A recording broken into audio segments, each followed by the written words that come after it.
Hello and welcome to my channel. If you've been here before, welcome back. My name is Alfonso Peluso and I'm an associate teaching professor in the College of Architecture at IIT, the home of the legendary Mies van der Rohe, and I'm adjunct faculty at Columbia College Chicago in the Interior Architecture program. Shout out to all my students. I hope you're doing well. Today, we're going to look at Stable Diffusion basics, and we're going to end up with an image similar to what you see on the screen here. If you haven't subscribed to my YouTube channel, what are you waiting for? Search me up on YouTube. Click on the subscribe button. Click on the bell to receive all the notifications. Help me get to 14,000 subscribers. That's going to be a nice milestone. If you are an architecture student, interior architecture student, or someone just looking to learn anything about digital design, there is something on my channel for you. Also, connect with me on Instagram at my first name Alfonso underscore my last name Peluso. See what I'm up to. I've been making a lot of videos to help architecture students out and guide them in the right direction. And I've been getting a lot of really good feedback. Help me get to 10,000 followers. That's going to be another great milestone for me. All right, Stable Diffusion Basics. So we're working in Stable Diffusion Automatic 1111, and this is the interface that we have here. And I'm just going to start with the basics, going from the top to bottom and looking at everything in the Generation tab, as well as the extras, where we're going to do some upscaling. All right, so we're at text to image. And the first thing I want to talk about is the checkpoint. So the checkpoint, those are models that you can download, and usually those are downloaded from Civit AI. And this video is looking at Stable Diffusion for architecture. So one of the checkpoint models that I use is ArchitectureRealMix, and you can just search this up and you'll find it at Civit AI. And you're going to want to go ahead and download that checkpoint. So that's one of them that we're going to be using with a few others. All right, so let's take a look back at Automatic 1111. So I want to make sure that I'm using ArchitectureRealMix for this. So I have a prompt prepared, so we're just going to go over to that prompt and we'll copy and paste it, and I'll read this prompt to you guys so you're familiar with it. All right, an exterior eye-level view of a home in Chicago in the parametric style, made from lace-like wood with fine filigree patterns on multifaceted building geometry, situated between two existing homes. Strong warm wood tones, some people in the foreground, tree-lined street, ethereal heaven-like light, ambient occlusion, soft shadows. So that's the prompt. And we're just going to take a look at this with the defaults settings. So I'm just going to go ahead and click generate and see what we get.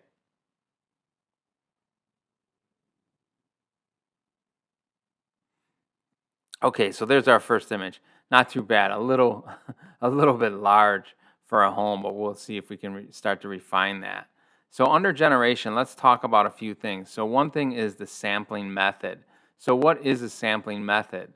Well, if you do a little Google search, you'll come across something like this: Stable Diffusion Samplers, a comprehensive guide.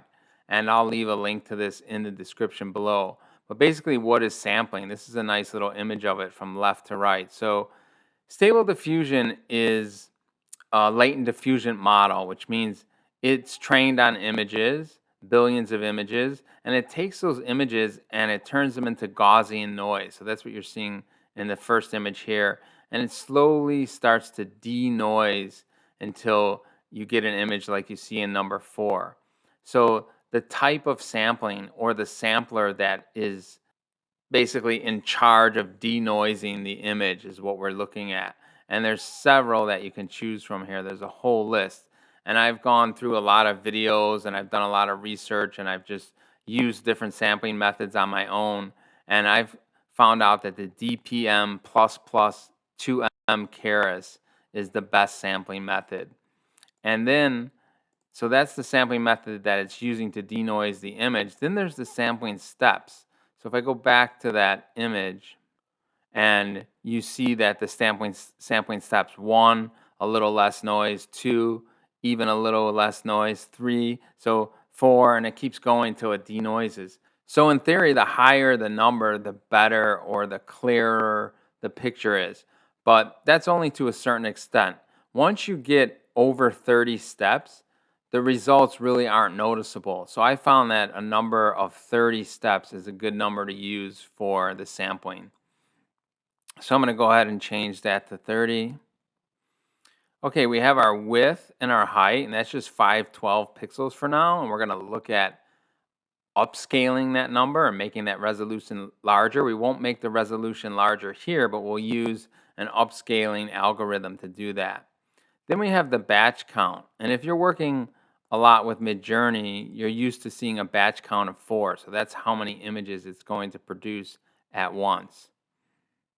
Then we have the CFG scale. So 7 is the default.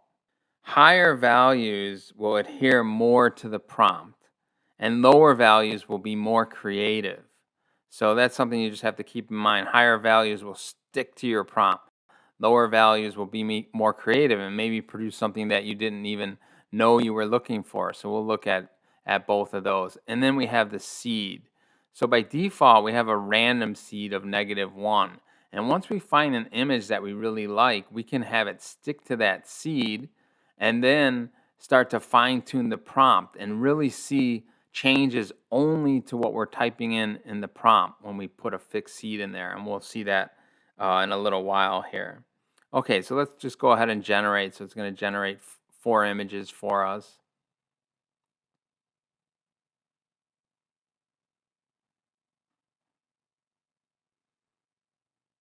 Okay, so these are the set of the new 4. And then if I go through this, I get an image of each one. Some things are interesting here. Let's look at doing this where it doesn't adhere to the prompt so much. So let's put in a CFG scale of 1, which is the lowest you can go. And let's go ahead and generate that.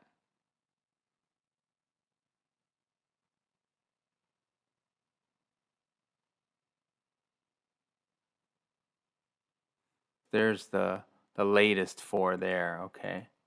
And I'm kind of liking this one. I think this is kind of interesting. It's a small residential house. It has some existing buildings on the side of it. Then it has like the city, the taller buildings in the background. So I'm kind of liking this one.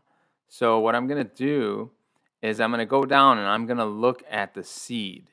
Okay, this is a configuration scale, or we'll call it CFG scale of 1, and then this is the seed. So if I go ahead and copy and paste that into the seed and just leave that there, then only changes that I make to the prompt will be relevant. If I was to hit generate right now, this is going to produce, I'm guessing, the same 4 images that we just looked at.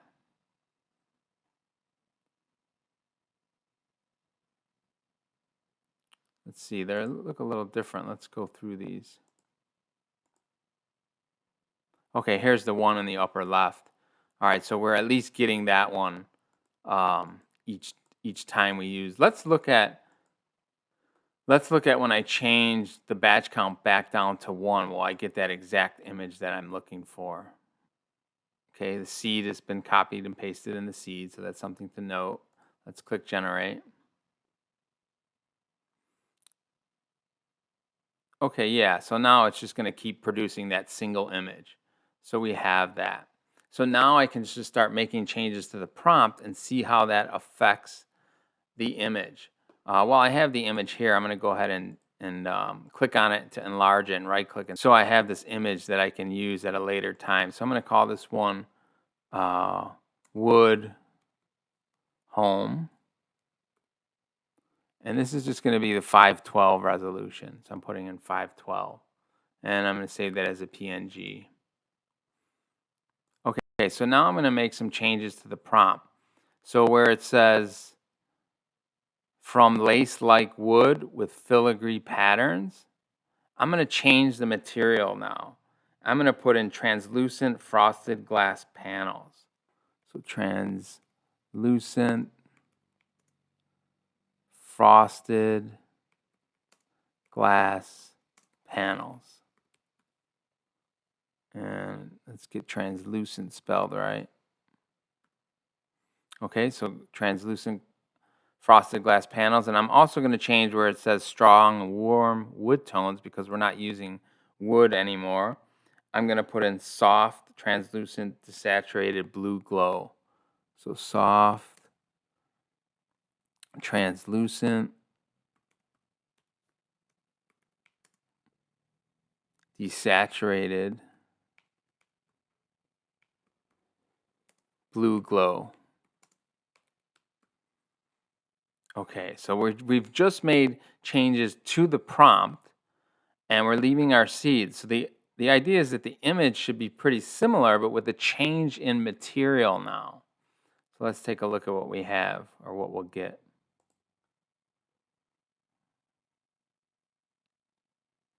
Okay, so this is kind of interesting. It's starting to look a bit more like the image I showed at the beginning of the video. So that's what changing the prompt did to this image that we had before. So it's quite a bit different by just changing the material out.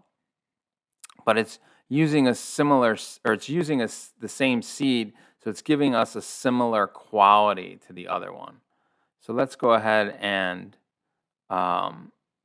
let's upscale. Let's take this look at this at an upscale in an enlarged view. I don't like this tree that's just sticking out of the building below and covering the little building above. I don't like that at all. So I can try, this is going to be tricky. If I put in no trees, it's probably going to take the trees out of the base level. So I can try in a negative prompt. I can try no trees on building. And I'm not sure if it's going to really understand that, but we'll try it out. So let's click on generate. No, I can see that tree is just going to stay there. There's no way I'm going to get rid of that tree. So what I'll have to do is I'll have to do a random seed here. So I can click on the dice or I can type in -1 and I'll put my batch count back up to 4. And we'll see what we get there.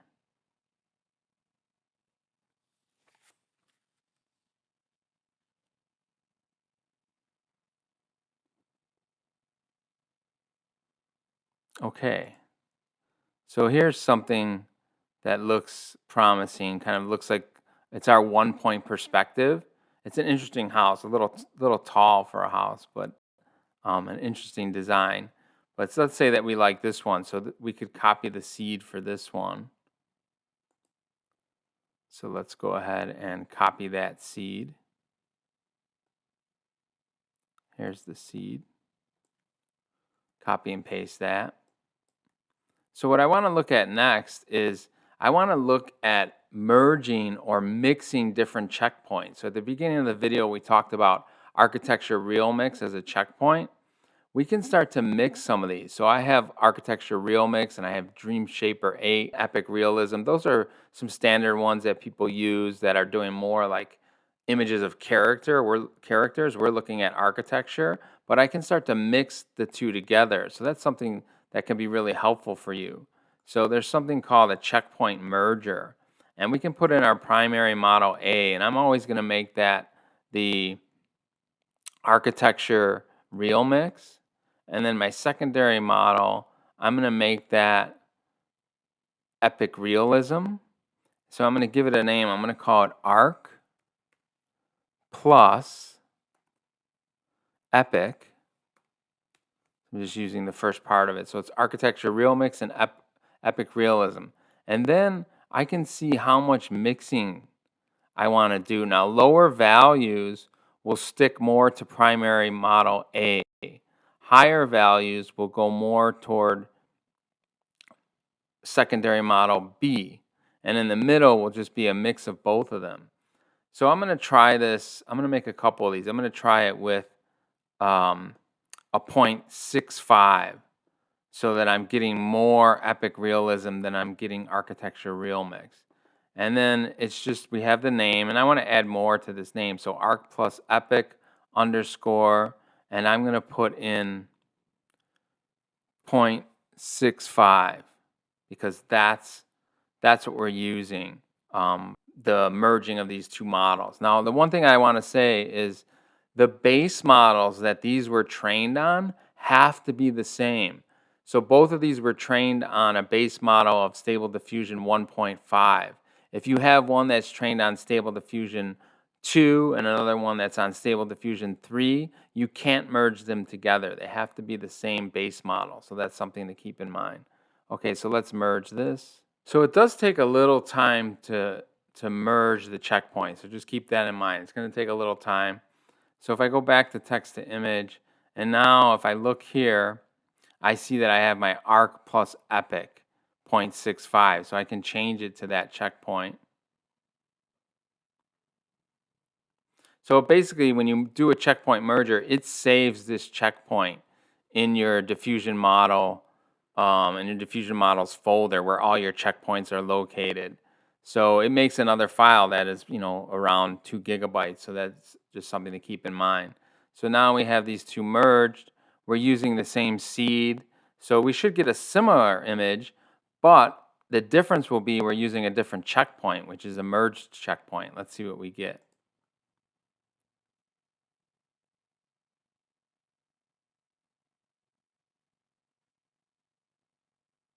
So we still have this at a batch count of 4. Okay, so that's what we're getting with the mixed checkpoint. So something a little bit different. Let's go and change this to 1 just because we're comparing this. And then we'll just see this a little bit better. Let's go ahead and generate that.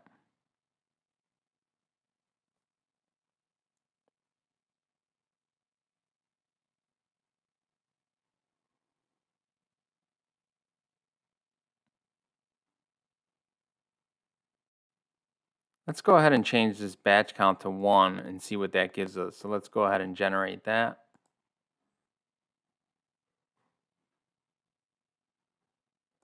Okay, so it's giving us this one image. I like the one that we had before, which wasn't with our arc epic. But let's go ahead and we'll do another checkpoint merger just because I want to show us how to set up a grid in a little while with the different checkpoints so we can look at that. So let's go to checkpoint merger, and that was arc plus epic 0.65. Let's look at arc plus dream shaper. So we'll call this arc plus dream.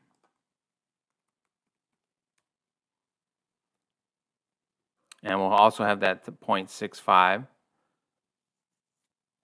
So my goal here, let's go ahead and merge this. So my goal here is to give you more options to iterate your ideas and more options by using different checkpoints, mixing different checkpoints, changing the multiplier when you're mixing the different checkpoints, just so you can have more variations to choose from so that this just becomes an iterative process for you. Okay, so let's go back to text to image and we'll change it to this new one, Arc Dream. So I'm continuing to use that same seed. So I just want to clarify. It won't give us the exact image because we're changing the checkpoint. To get the exact image, we'll look back at this. To get the exact image, it has to be all the same parameters.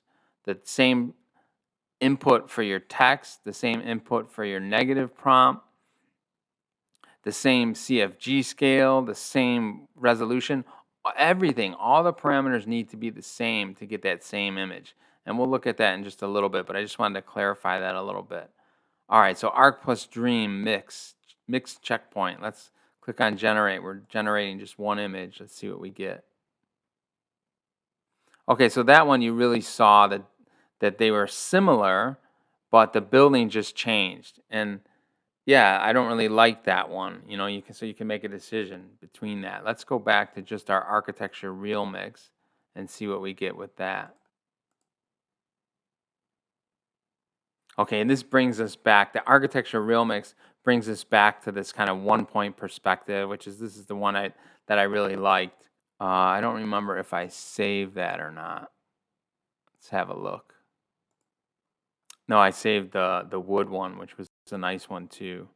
So let's go ahead and save this one. So this is going to be, we'll call this one the glass home. And this is going to be our 512.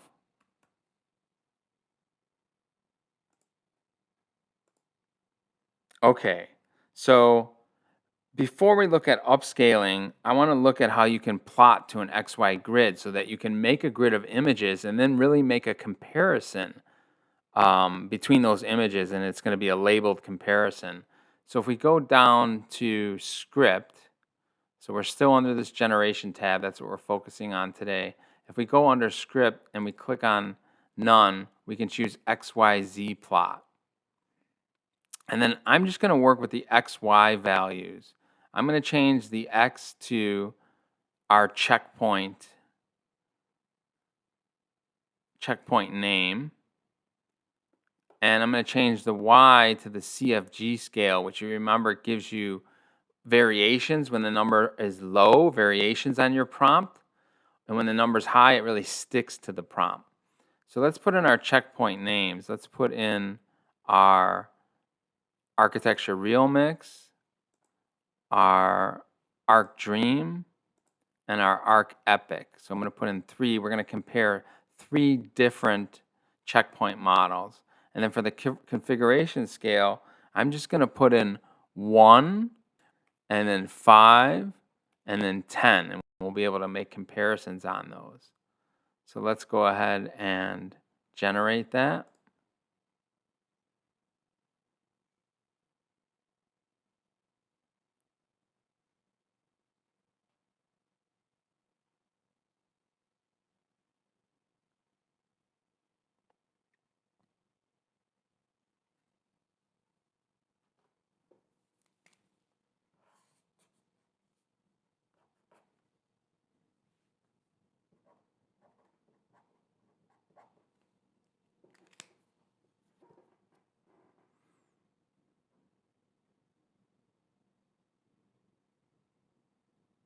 All right, so let's look at our grid. So this is the grid it creates for us. So at the top, it has the different checkpoints, so the different checkpoint models. So we have ArchitectureRealMix first, then we have Arc plus Dream, and then Arc plus Epic. So we can really see the differences between those. This is with a configuration scale of 1. That's the difference between the different checkpoints. And then at configuration scale 5, where it's sticking more to your prompt, and we see the variations between the different checkpoints. And then 10, where it's really trying to stick to your prompt. And I like 10 because it has the translucent blue glow. So it's really sticking to my prompt. The image that I like out of all of them, though, is the first one, the ArchitectureRealMix with the configuration scale of 1. So we're going to look at upscaling that image. But this is nice just to see all these grids together. I'm going to go ahead and save this, or see not all the grids together, but all the images together laid out in a grid. I think that's really cool to have. All right, so the last thing that I want to look at is upscaling. Okay, let's go to our extras, and you have choices of upscaling. And I've found that one that is not default, which is called the 4-time UltraSharp. So this is not preloaded in your extras with Stable Diffusion 1111. So that's something you're going to go ahead and search up, 4 times UltraSharp. Just Google search it. It'll bring you to Civet AI, and you can download this.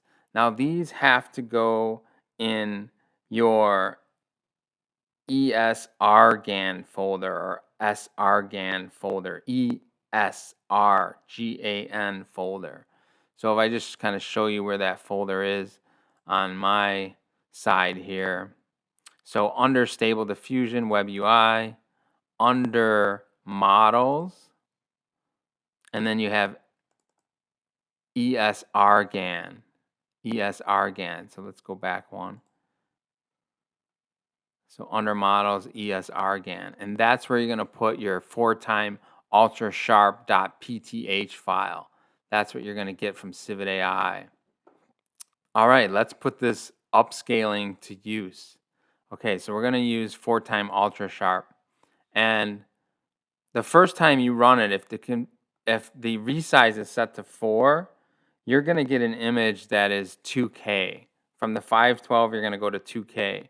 So we got to drop in our image. So there's our 512 image. And we're just going to make sure it's 4-time UltraSharp. And then we're going to go ahead and generate that.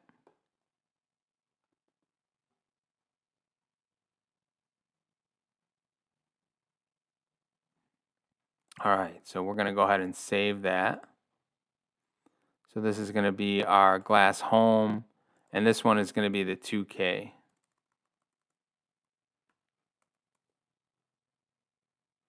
So we'll save that 2K. And then we're going to resample this again. So we're going to, and what I mean by again is we're going to bring in the 2K image. We're going to bring in the 2K image, and we're going to resample that all the way up to 8K. Okay, so if you need images at 8K, you can do that with the upscaler. As long as the 2K is set to 4, we're going to get an 8K. So I'm going to go ahead and generate that. And this could take some time. And it's also can take up some disk space. I think that the 8K images are, a little bit over 100 megs. So it's going to take some time and some disk space. So keep that in mind.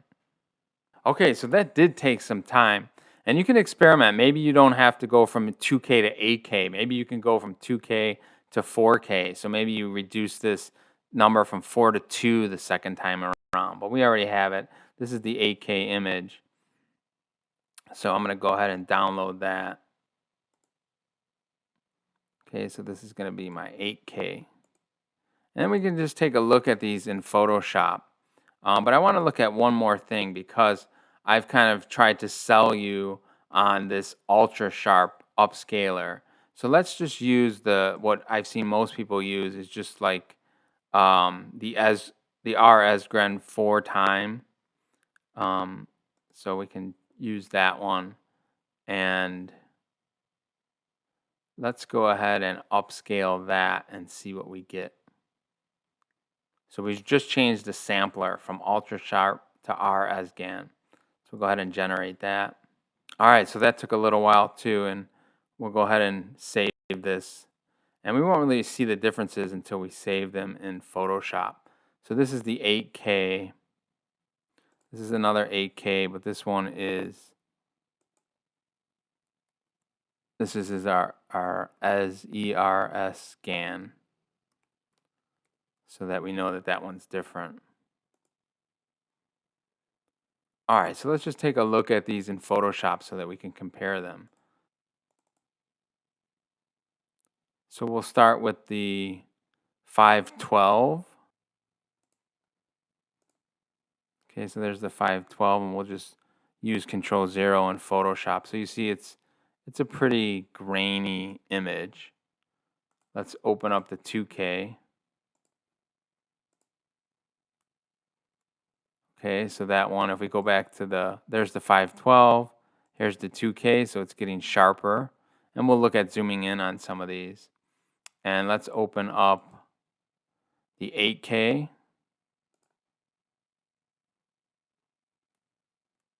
Okay, so technically that should be sharper, and we'll zoom in.